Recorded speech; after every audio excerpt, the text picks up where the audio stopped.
That's the state of mind that Cuss put me in. Why are you jumping around? He never, like, if you watched any of my earlier fights, you never saw me, when Cuss was alive, you never saw me jumping around and celebrate. Because Cuss, I would come home and Cuss would watch the fight with me. We'd go over the fight, and he said, after he'd go over my mistakes, he said, why are you doing that? Why are you jumping around? Do you think you've been practicing this every day for 6 weeks? And why are you jumping? You've been doing this every day. You've been getting the same results every day in the gym. Now you get in the ring, you jump around, act like it was an accident. And so I expect the people to be knocked out, so that's why I never really celebrated. Only as of late I did out of arrogance, but when I was first training, I expect people to be knocked out. So it really, I don't know if that made me happy or was it anticipated. You refer there to Cus D'Amato, who came into your life in your early teens. Can you sum up the influence, the impact he's had on your life? Well, it's an extraordinary impact because when I first met him, I was just a young street kid, and I never. This is very interesting. I can't believe that I'm trying to explain this. I never had, besides confidence, I never was envious or jealous of anyone before until I met Cuss.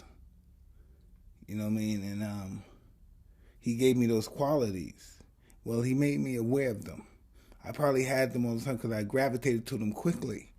So he made me aware of those qualities that you should have this, or you could beat him. You're better than him. Not that you could be better if you work hard. You could be better, and you could also achieve good things. You're better than him, and this and that. And why should he have that, and you shouldn't have that? Why should he be better than you? And I never would. And I was intimidated. He would say because he would say it really forceful. So I never had those qualities, and those qualities allowed me to. Ascend to just achieve accomplishments.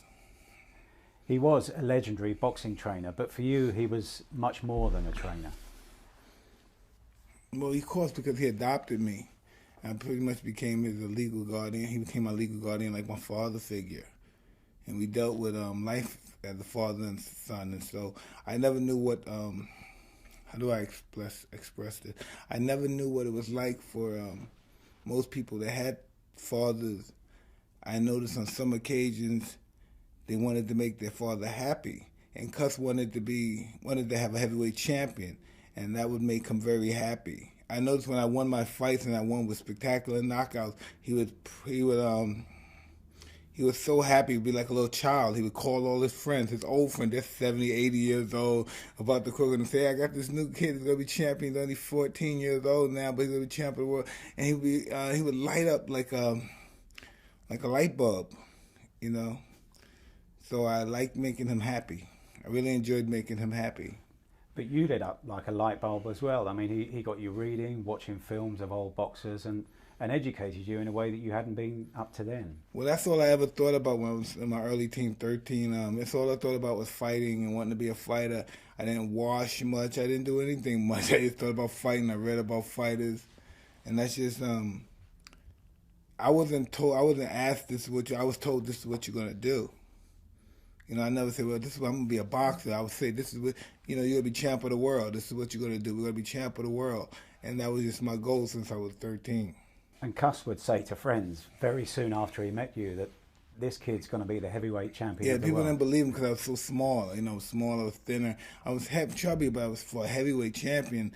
I didn't have the, well, this is interesting. I didn't have the physical appearance of a heavyweight champion. But he saw it. I don't know what he saw in me, but he saw it.